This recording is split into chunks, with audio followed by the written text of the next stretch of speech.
The thing about this cat, I think, is it knew that. It was keeping this methodical line, which made it completely invisible from the farms and the fair mets. The dogs would never have seen it.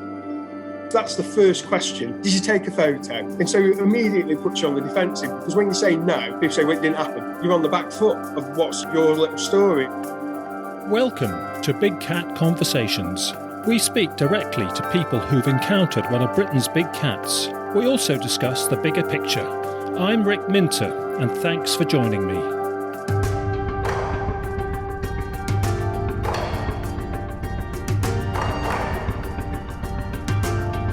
Welcome to Big Cat Conversations. For our next guest, we have Rich. He currently resides in Gloucestershire, but we're going to be talking about an event in Dartmoor in Devon in the late 90s. Rich is a retired soldier who was in the squadron of the RAF regiment, and we're going to be hearing about an incident that occurred during some nighttime military training in South Dartmoor. So, Rich, thanks for coming on the podcast and welcome to the show. No worries. OK, Rich, before this incident, did you know anything about the possibility of big cats being wild in Britain? And if you did know, were you open-minded or would you have been a sceptic or what? No, because previously to the incident, we'd actually done an exercise on Bodmin Moor where we actually specifically went out to try and find the beast of Bodmin over a weekend, long weekend. We never saw anything and we never heard anything on that weekend. So I'd obviously heard about it and knew there was obviously something there. So, yeah, I had some sort of idea that there was big cats out in the wild. OK, now you say you did a weekend on Bodmin. What, officially within the military? It was an official military sort of tied in with an exercise that they, can't remember who it was that asked one of the commanding officers to do. It all sort of snowballed and that's where we ended up using it as a sort of exercise, but also to sort of look for this beast of Bodmin. Really? OK, so they used it as a possible animal really out there, as a training exercise for you to be vigilant for unusual animals in the countryside, just like you'd be scouting for people or incidents in the landscape to be aware of. Were there any particular instructions or briefing for that one on Bodmin Moor? I remember us putting out like chicken and bits of bait and putting ground sensors down and sitting there with image intensifiers, thermal images and stuff. But I don't think anything come out of it. I think it ended up just being an exercise and, you know, we never saw anything and never heard anything. So it was just sort of one of those, we've been out and we've done what we needed to do. But yeah. Did you all take it seriously or did some of the guys think it was a bit of a lost cause anyway? Yeah. What was the attitude to the topic? I think some people took it a bit serious and some people took it as a bit of a joke and a bit of a jolly weekend, really. So, like I say, nothing come of that one. So, do you know if the military still do that, do you think? I don't know. I wouldn't have thought they do now. I say this is going back a long time when things were a lot different. I wouldn't have thought they do now. And of course, the instruments and facilities and technology you had those days would all be well superseded now, wouldn't it? It'd be much higher grade stuff. Yeah, it would be. I think the thermal images were sort of the first that we started using. So they were good. You know, you could sort of make stuff out of them. They were fairly good. But the stuff now is probably 10 times, 100 times better than that. So fast forward to the late 90s, you were primed on the topic. I probably was open-minded. You know, there's been enough sightings of people seeing them. So I would assume that there is something out there that people have let loose in the past and are sort of living out there. OK, well, so set the scene and tell us all about what happened then. Back in the 90s, we was on an escape and evasion exercise.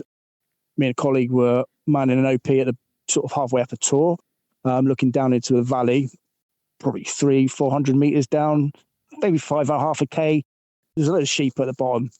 We were sort of halfway out. It was dark, probably early hours of the morning. Looking through the thermal imager, we could see all these sheep. And all of a sudden, they just started running and just all over the place.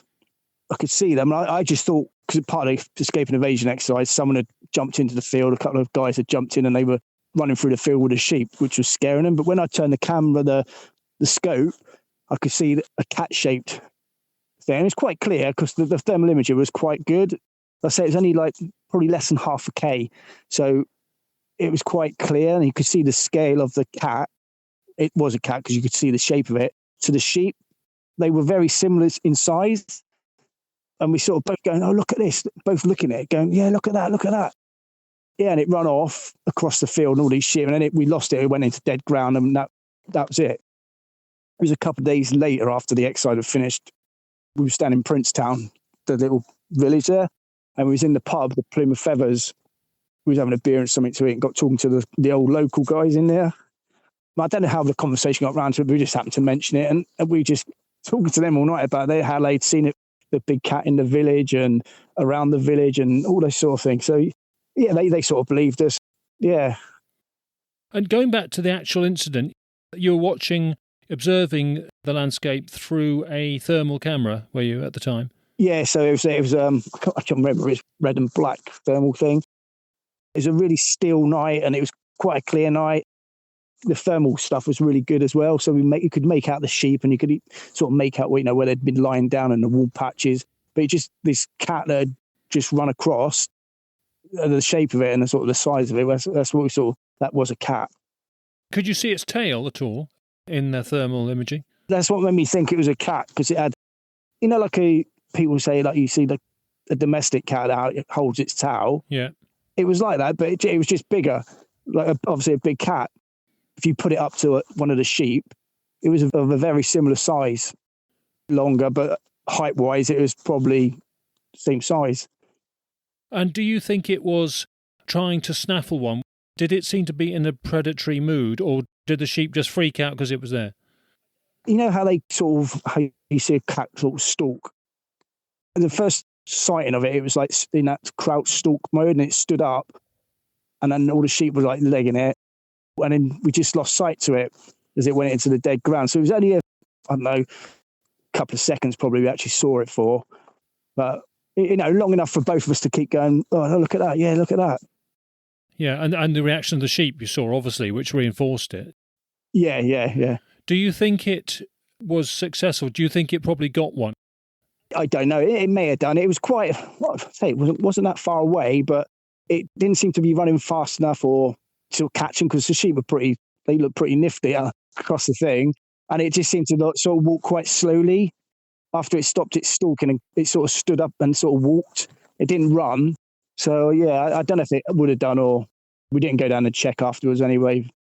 I wonder if it was actually in a full attack mode, because often they stay invisible and crouch down and keep low and out of sight to get a proper full throttle ambush if they are going to take one out. It may have been that it was just walking past and postured because it thought, hang on. Yeah, seen them, so I might have a chance, and see them run and just thought, no, I haven't, and then stood up and carried on, worked on its way, yeah. Yeah, it's sounding more like that, to be honest, because when they mean business, it's a bit different than they normally, you know, especially sheep. With deer, it's a bit different. They're not always often successful with deer, because deer got that bounding and then they leap. Yeah. Unless it gets really close for a quick spring. But with sheep, it's obviously more successful. The ratio of attacks to hits are more successful. What sort of distance away from it were you? It's probably less than half a K, probably 300-400 metres, I suppose. Maybe a bit less than that, because it was quite, it was quite detailed. From what I can remember, it was quite clear. Yeah, probably around 200-300 metres. And of course, the way that the thermal imaging shows up on the camera, you presumably are not able to identify the actual colour of the animal. No, because it's either you can. I can't remember how it even works now because it's so long ago. I remember you can either have the background as red and the heat source as black, or the background as black and the heat source as red. It wouldn't pick up detail. You'll just have the shape of whatever you're looking at. What was the standout thing about it? If you had to say, I knew it was a cat because, was it shape and movement and attitude, or was there one thing more than anything else? It's the shape and the tail. Okay, yeah. And the reaction of the sheep. Yeah, and the reaction of the sheep, yeah. Although a person jumping in the field could have done that. But it's the way that come into the scene just after they all legged it. So okay, yeah. Panic mode, and then the predator turns up. Yeah. You say you had a chat with the locals in the pub, and they sort of believed you because they themselves had seen things locally. Now, what about your colleagues, your fellow soldiers? What kind of attitudes and reactions did you get amongst them? Just a bit of piss taking. Yeah, piss taking, really. Yeah, whatever. You did brave it and tell them, though. Yeah, of course we did. Yeah. Yeah. Do you think some of them properly believed you anyway? Yeah, I think they may have done. Through the grapevine, in that military sort of setup, did you pick up any other reports of unusual things, especially big cats, that people had seen on Dartmoor or Bodmin at all? You can get interested in those sorts of things in the military. Can't say I did, to be honest. That was the only sort of that I had with it. But no, I've never heard it from other regiments or other people. Just to clarify about the RAF context, this was a ground-based infantry division of the RAF, is it? Yes, RAF regiment. They protect airfields, take airfields, and and all that sort of thing. Patrolling outside perimeters of airfields.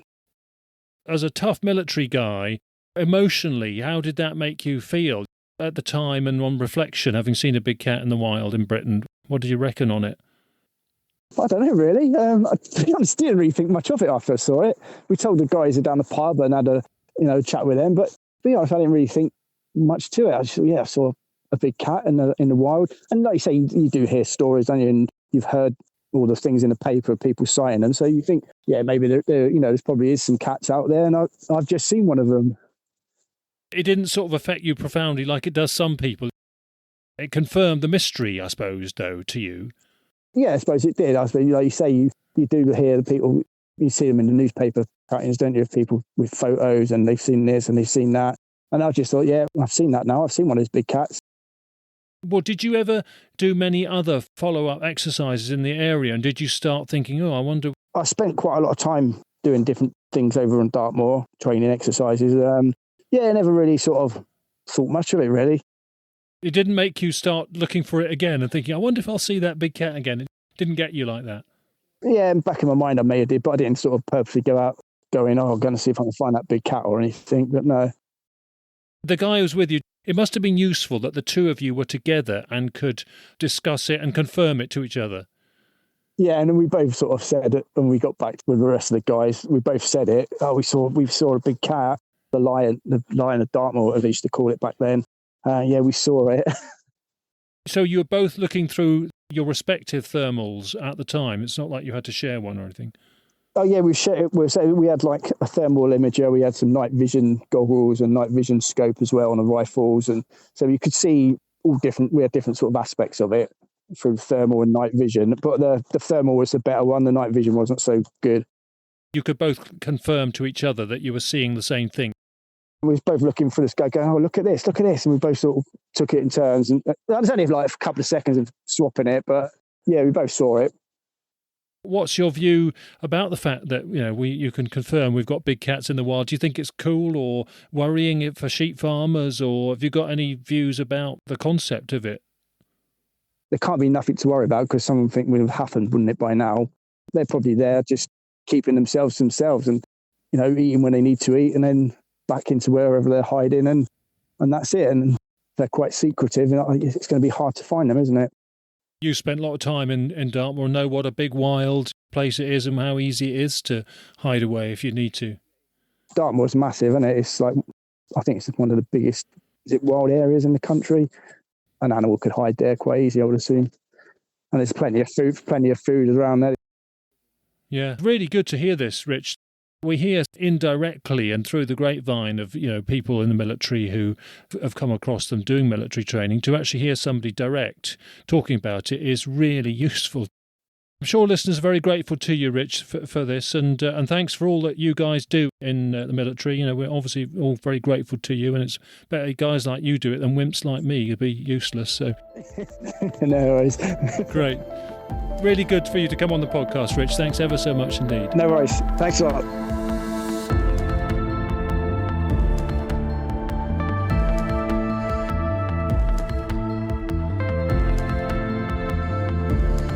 For our next report, we have a father and son double act because we welcome back Gareth alongside his father Ray. We heard from Gareth back in episode 11 with his puma in a Gateshead Park sighting. And for this session, we are also joined by Ray, Gareth's dad, because Ray had a sighting of a large black cat both in Britain and in France. Gareth and Ray, welcome. It's so nice to speak with a father and son combination. Hi there, Rick. You all right? And that's Gareth. Hi to Ray as well. Hello there, Rick. Thanks for joining us, guys. And we're going to start briefly with Gareth.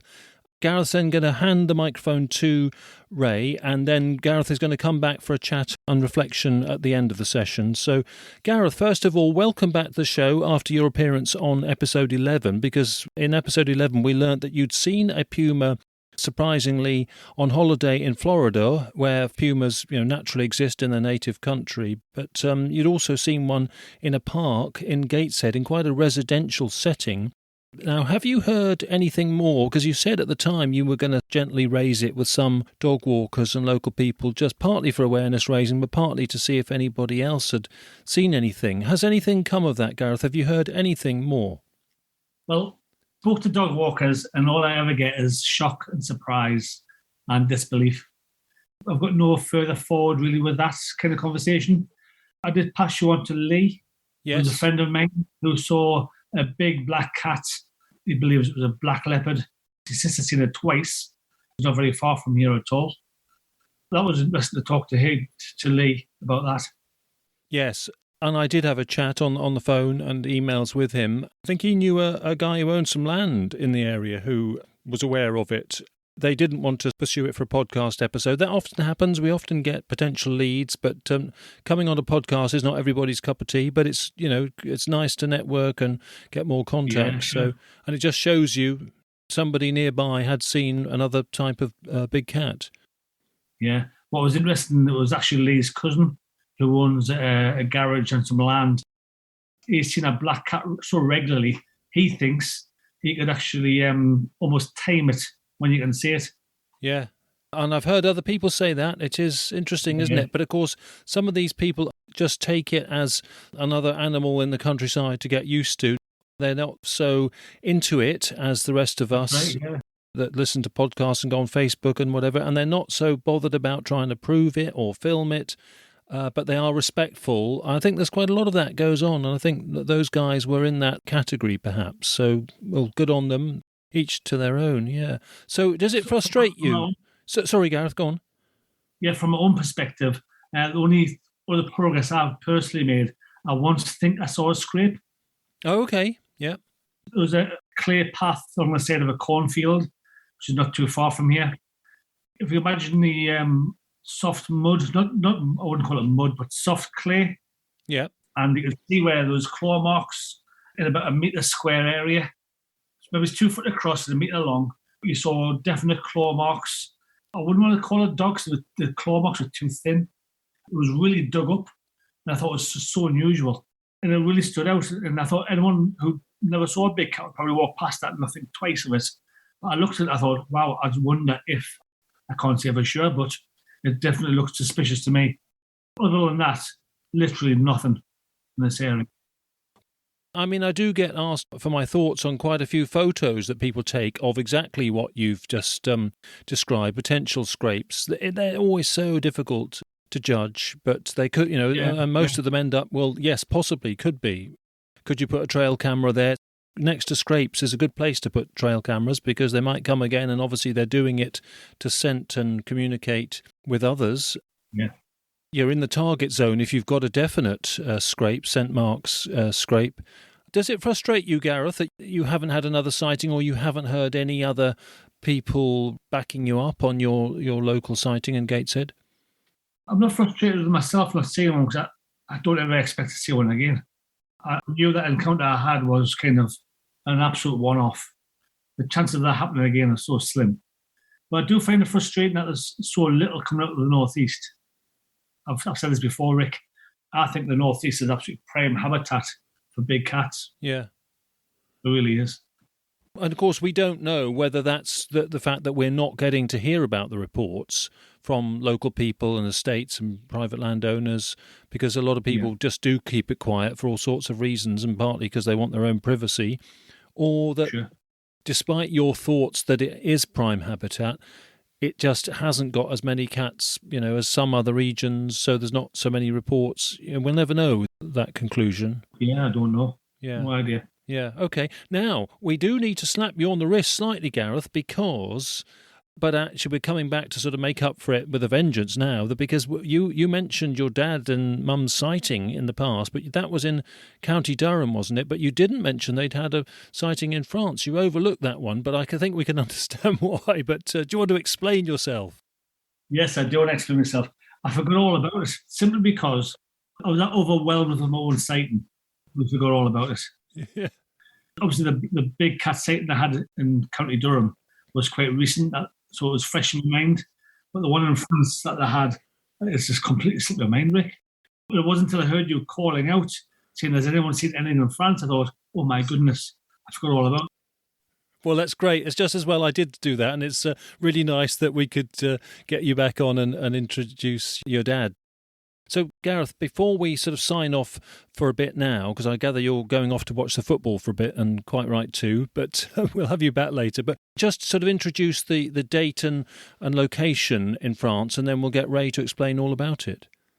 Yes. So it was round about August or September of 2011. The reason the date sticks in my mind is it was my mum and dad's 40th anniversary. Okay. So the whole family, we hired this Jeep down in France. What's it called that? Étang-Grolier, which is 30 miles south of Limoges. Limoges, I don't know how you pronounce it. It was a beautiful rural village, a huge family of us, all in this sort of collection of jeets in the middle of nowhere. So that was the time, that was the place. I suppose I should let my dad take over from here and tell you all about it. Great. We'll speak to you a bit later, Gareth, for your reflections on the whole thing. But thank you for now. No problem. Cheers. And Ray, thanks for coming on the show again. And was this before you'd had the sighting in Britain? Which came first, the British sighting or the French one? The French one came first. Okay. And, well, can you remind us about the British one? Was that in County Durham with your wife? Yes, we had went down to pick up a tandem cycle. My wife can't ride a cycle, and I love cycling. And the only way I could get a cycle was to get a tandem. So we went to Wolseley to buy this tandem. On the way back, we came across the moors towards Consett, Edmund Byers. It was a summertime. It was about 7:30, 8 o'clock at night. Were blue skies, sunshine, and a pleasant summer evening. Visibility very good. And I had my motorhome, and we had the tandem on the back, and we're travelling back from Wolseley towards Consett. And I looked ahead, and I says to Marlon, look at that black dog, on the road. It was about maybe 100 yards ahead of me. And Marlon says, well, where's the owner? So we're looking around for an owner. We couldn't see any humans about, So as we got closer, I then realised how big it was. And it wasn't a dog. It was a large black cat. Now, what happened was, as I approached it, you expect it to, being a motorhome, noisy, you expect it to run away, off-route direction. And you got to realise it's just I wouldn't say a single track, but it's a very, very narrow road. And the camper's taking up most of the road because of the width of it. And as I was approaching this, what I thought was a dog, and I realised it was a black cat, it ran parallel with the camper van. And I was doing about, 20, 25 miles an hour. And it kept pace, with the camper van running alongside the camper van. So from looking out the front window, I'm now looking out the side window, and the cat's running parallel with me for about, maybe it's 100 yards. We've heard that kind of report. Well, certainly I've had a couple of times. In fact, the lady from Kintyre, in the Kintyre episode, lady had that situation. And that one was a sandy brown puma, cougar, mountain lion type of one. Your one, if it was black, would be, call it a black panther or potentially a black leopard. There are sort of other people saying they've had the same thing of one running parallel with the car going at low speed in a remote, narrow rural track or rural road. So what did you gauge its behaviour was? Why was it doing that, do you think? Well, I think it was frightened. It was frightened. It was trying to run away from the camper. That's what I think was happening. But when it realised that it couldn't outpace the speed of the camper, then it decided after about 100 yards, it shot off to the right and started running through the purple heather away from the camper. We watched it until it was basically out of sight because I brought the camper van to a stop. It's such a quiet road. Nothing coming towards, there's nothing coming from behind. I brought the camper van to a stop and watched it until it ran through the heather till it was eventually out of sight. And you both saw it very clearly then? Yes, me and my wife both saw it very clearly. We just couldn't believe what we saw. Yeah, I remember Gareth explaining this now on the show. You get a good view of the tail, did you? Yes, very long tail, quite a thick tail. I would say if it was let the tail down, it would be dragging, along the floor. But obviously, it keeps its tail from the floor by about maybe somewhere between 6 to 9 inches. It keeps its tail off the floor, despite it being so long. Yeah, and what sort of scale would you say it was?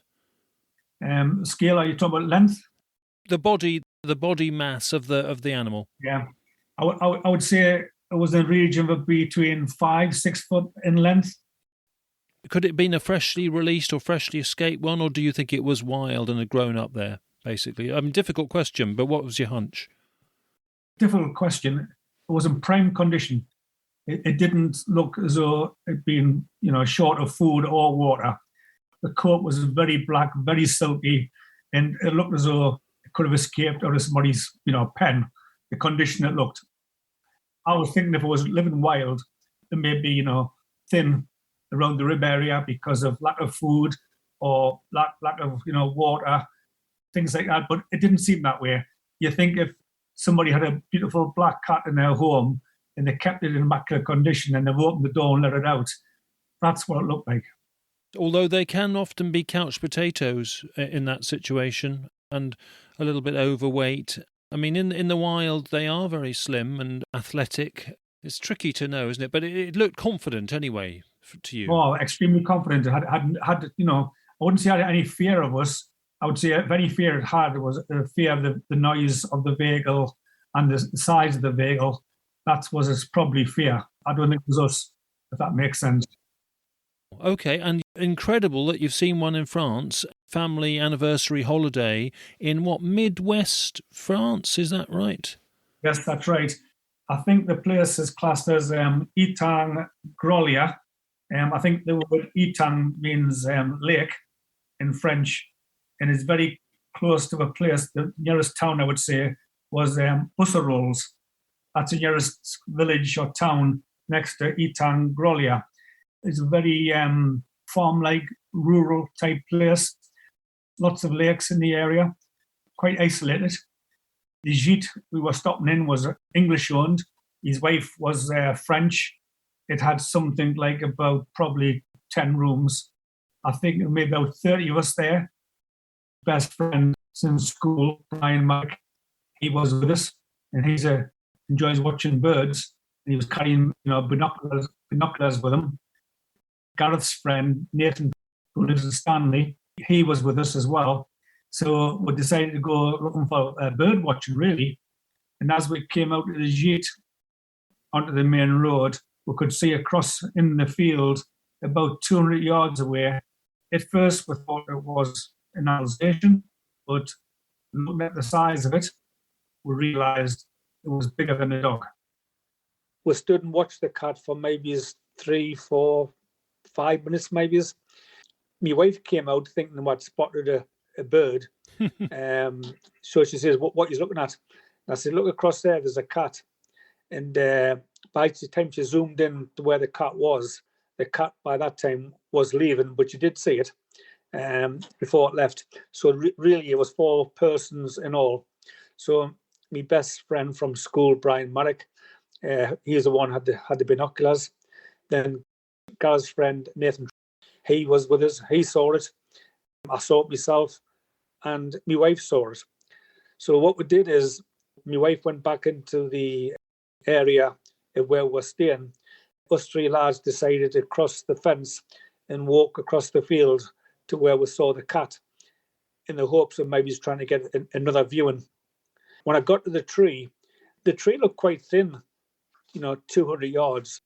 But when we got to the tree was maybe between 2.5 feet wide.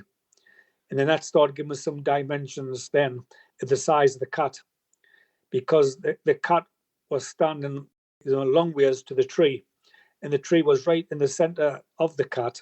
So the back end of the cat and the front end of the cat was wider than the tree. So I'm thinking, well, the tree's 2 to 2.5 foot. You've got to multiply that by 3, and you're getting some idea what length of the cat was, which tells us that it definitely, wasn't a dog. And plus the way it moved, as you know, cats have got quite a heavy front shoulder, and then the back seems to drop and slip away, and then they've got a back hind is quite high as well. The head seems to drop as well, from the shoulders when they slip away hiding. Its movements was definitely the movements of a cat, and it was a big cat. Again, it was black in colour, and the reason why I know that because the tree was brown, and nowhere did the cat camouflage into the tree. Did you all think it was about that scale anyway from the distance you first saw it, and the visit to the tree confirmed that it was indeed large and roughly what you thought it was in the first place? Well, at first, one or two of us saying, is it a dog? Is that a dog up there? Because it's 200 yards away. And then we said, no, it's too big for a dog. We realised that pretty quick. It was too big for a dog. And then as we started zooming in with binoculars, Brian was saying, oh, it's a cat, a big cat. And then once he said that with binoculars, it's a big cat, we start realising by the size and the shape of it, it was a big cat. So all three of us start walking towards where the cat was. And when we got to see the size of the girth of the tree, we realised how big it was, because at 200 yards, the tree only looked about a foot wide. But by the time you travel 200 yards and get to the tree, you realise the tree's girth is about 2.5 foot wide. And if the cat is covered in the tree, the same distance that I say to the tree, you're multiplying that, you're talking about 6-7 foot distance of the length, of the cat. The view through the binoculars, did that reveal any markings, or did he see it as a jet black animal? And did he see a good view of the tail? Through the binoculars, he said it's definitely a cat. He knew straight away through the binoculars it was a cat.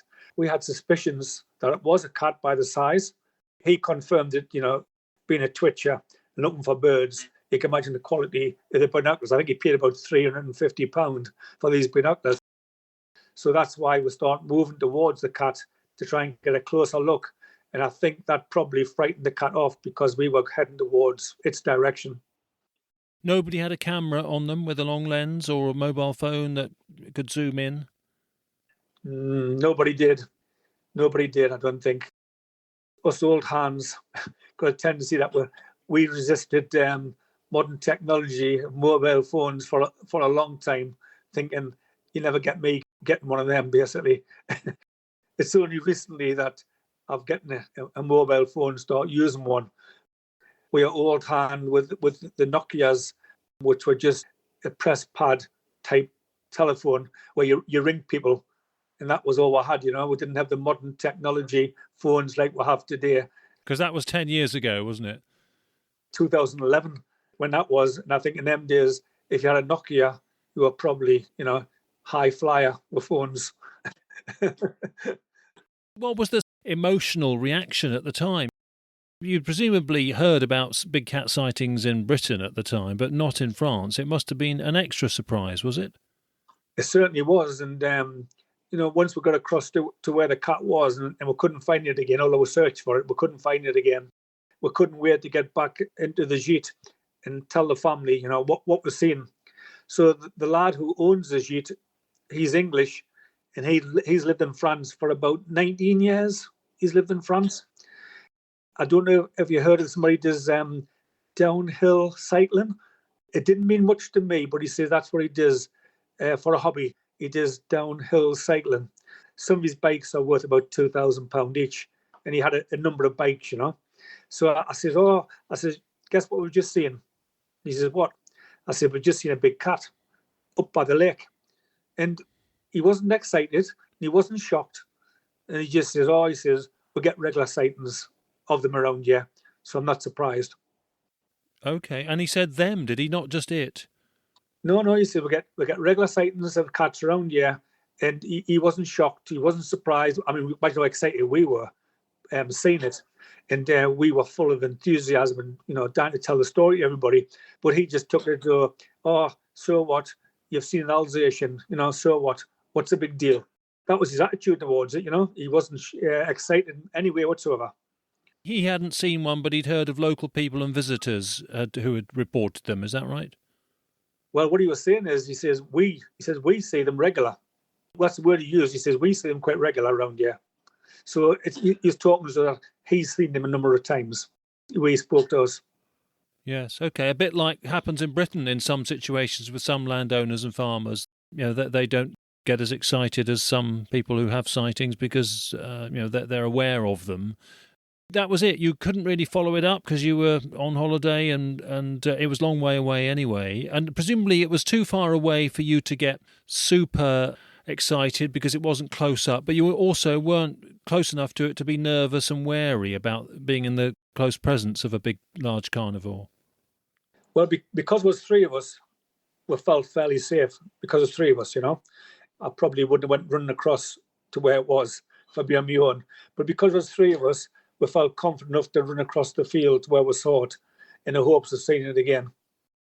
I know it's difficult to compare with the one you saw in Britain because of the distance, but did you get the impression it was the same kind of cat, same kind of animal, the same scale, black one? What are your thoughts on that?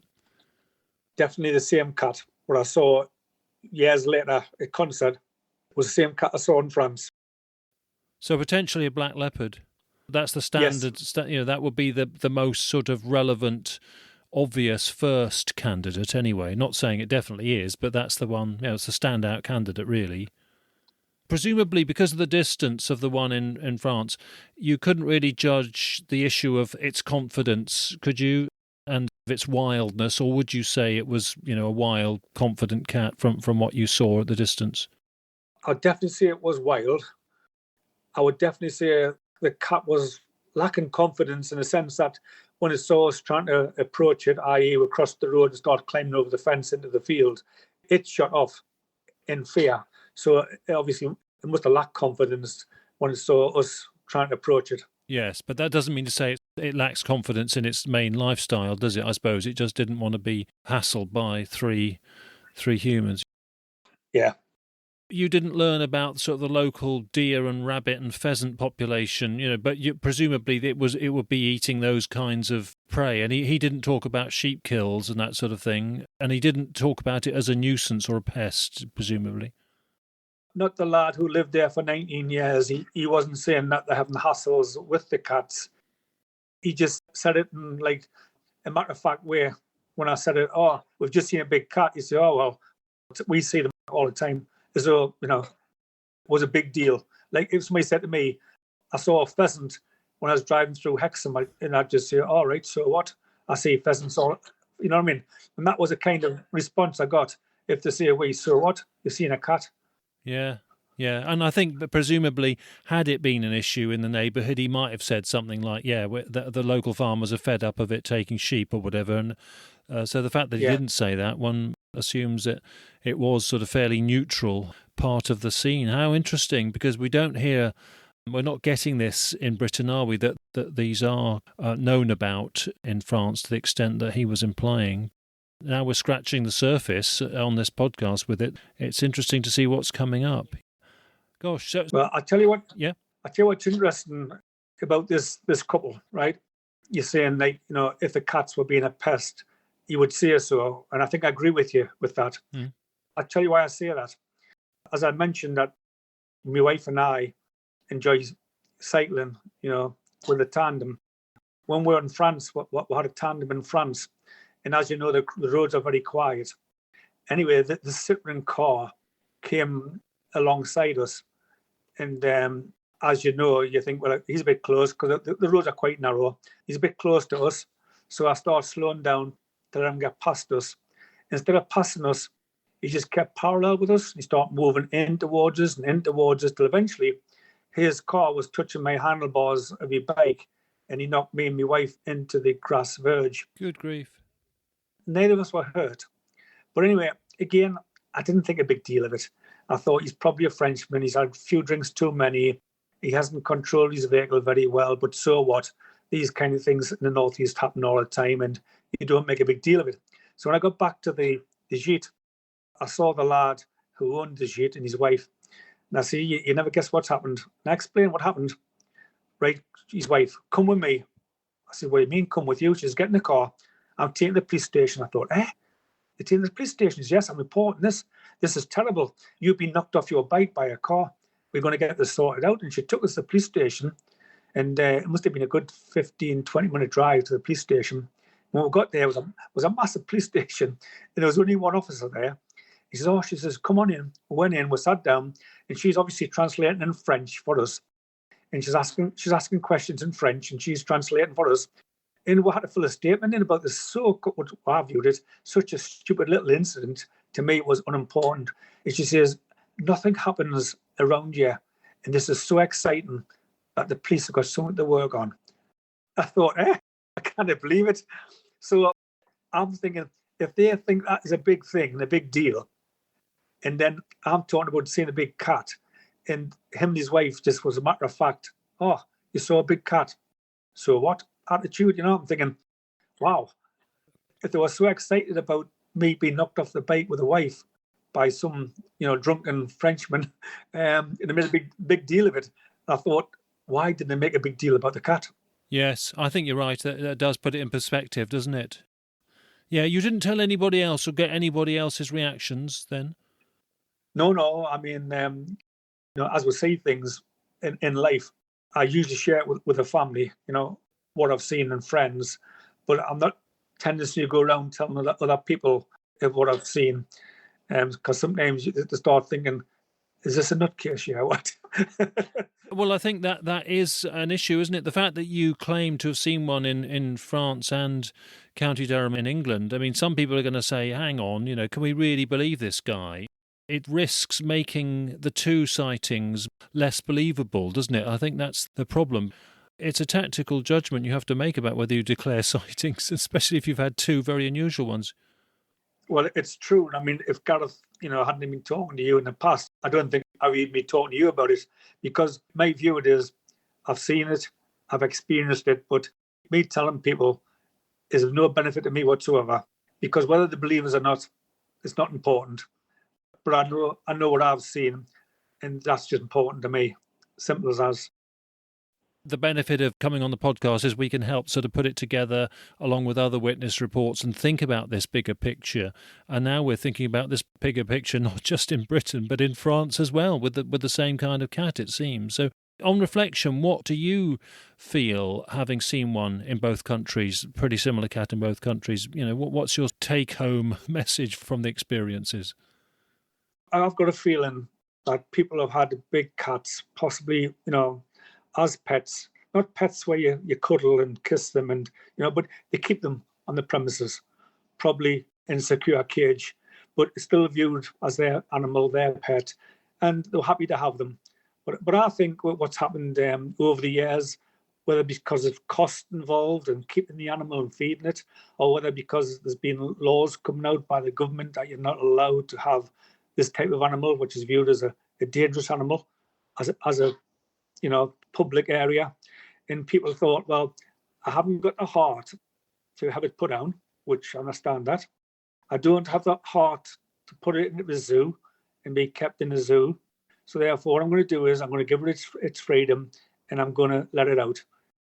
The cat just is let free, and they roam the areas of France and Britain, living on whatever they can get their hands on, pheasants, birds, and whatever they get their hands on. That's what they're living on. And I think they could quite easily survive on roadkill as well, because you've got roadkill, which often happens, badgers and foxes and whatever. So I think these animals could survive quite easily in the amount of roadkill that's about. Yeah.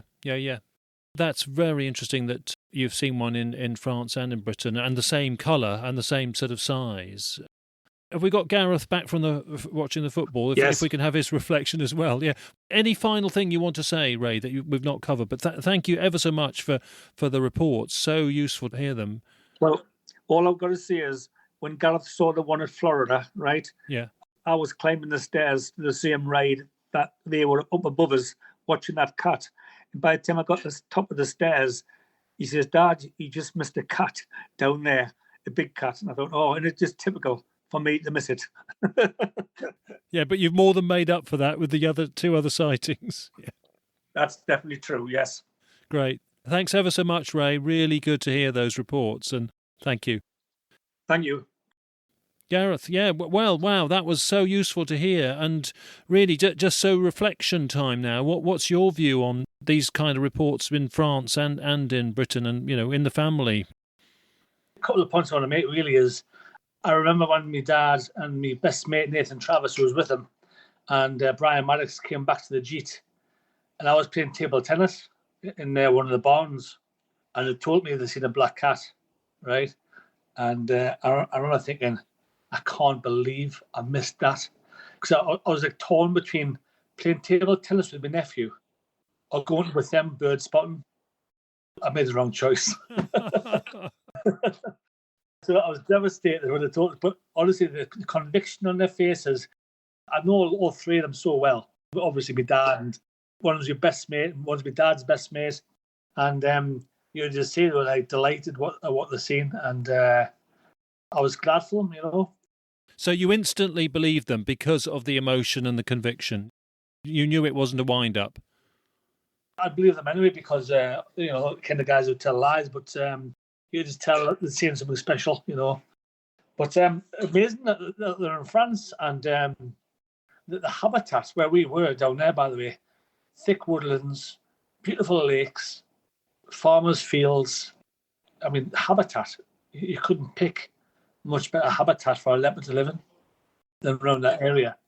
Presumably plenty of prey, because it's got to have prey. It's not just a sort of scenic situation. It's got to have deer and rabbits and pheasants, that sort of thing. Yeah. To be honest with you, I didn't really see much wildlife. I didn't. But, it must be there. It must be eating something. It also raises questions about other sightings. If the owner of the Jeep was saying it's no great shock, well, one wonders about other reports that are not being publicised. We're not seeing it. And are there any Facebook groups of big cat sightings in France? But I don't think there are, actually, from my network. But we'll carry on looking anyway for more from France through this podcast. Obviously, We're reliant on English speakers, of course, for that. Worth checking. Great. Well, I think we're done, Gareth, but I'm very grateful to you and Ray. I'm sure listeners are very grateful too. But also keep on the case in the northeast. We'd like to hear from you again if you do hear any news and any other puma sightings. Lee, who I mentioned earlier, I've seen him post on a Big Cat's Facebook page.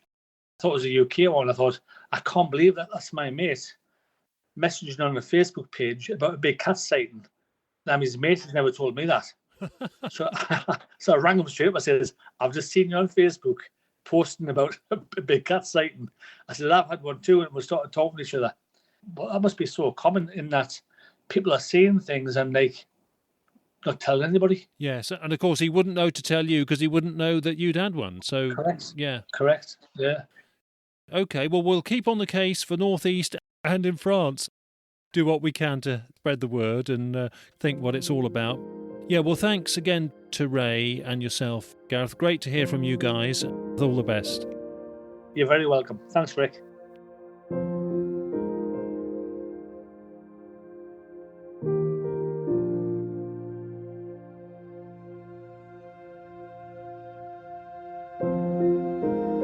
Okay, before we close, we have 3 different things to cover.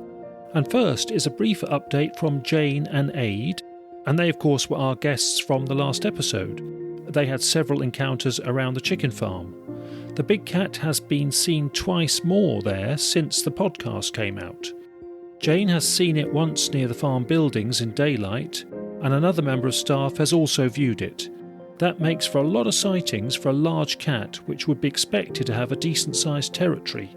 So it's a bit of a puzzle as to why it's still lingering, perhaps more than would be expected. Thanks to Jane for that update, and we wait to see if any of the trail cameras there catch anything significant.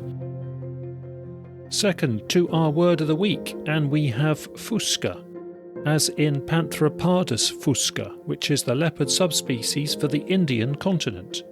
And this really is just some advanced billing for our next episode, which is a discussion with Indian leopard specialist Sanjay Gubbi. We talk about his recent book on leopards, Leopard Diaries, how he goes about his tracking, how he sets up trail cameras to monitor leopards, and how he advises people who live alongside leopards. And in that episode he also gives us a heartfelt account of the time he was attacked by a leopard when trying to help capture it at some school premises. That incident is on film, and we put a link to it on our website under this episode, so you can view it in advance of hearing from him about that experience next time. Now, Fusca is an interesting official label for a leopard because one of the translations of Fusca is beetle. Beetle cropped up a couple of episodes back when we discussed the Indonesian translation for black leopard, for which one of the literal terms is tiger beetle. We'll try and fathom out the link between beetle and leopard as we progress with our podcasts. Fusca comes from the Latin fuscas, and that has several meanings, including dark, black, occult, hollow and secret. Certainly secret fits the bill well for this type of animal and may be part of the clue to this label, but we'll keep exploring the connections in these words as we go. Anyway, we'll hear much more about Panther Fusca next time. Our third thing to mention is the number of carcass reports that have come to my attention in the last 3 weeks. I've received 3 credible deer carcass reports with photos of the filleted out remains, and they come from Somerset, Surrey and Wiltshire. The Surrey and Wiltshire ones have involved several different adult deer, all eaten out after seemingly being predated, and predated at different intervals. Toothpit samples from one of the Wiltshire fallow deer carcasses are being looked at by the Royal Agricultural University study. It's thought that one of those fallow deer in Wiltshire was ambushed and brought down at a small pond location. Perhaps the culprit knew that drinking point was a good ambush location, if indeed that deer was predated as assumed. Also, I've had 2 different cases of fox predation reported, one in Scotland, one in south of England. Both are assumed to be from big cats, and certainly some of the clinically eaten-out fox carcasses photographed would suggest that. Back to the subject of deer carcasses, because in 2 editions' time we'll be hearing from a witness of a big cat taking down a deer, and that happened in Somerset in December, and of course it's a rare event to get that directly reported. We'll also have photos of the resulting deer carcass from that incident, and again a sample of toothpit has been sent to the Royal Agricultural University in Cirencester for them to study. So that's all coming up in episode 71. OK, we're nearly finished, so thanks once again to our guests, Rich, Gareth and Ray. And of course thanks everyone for listening. If you've any thoughts or suggestions, feel free to email on rick@bigcatconversations.com.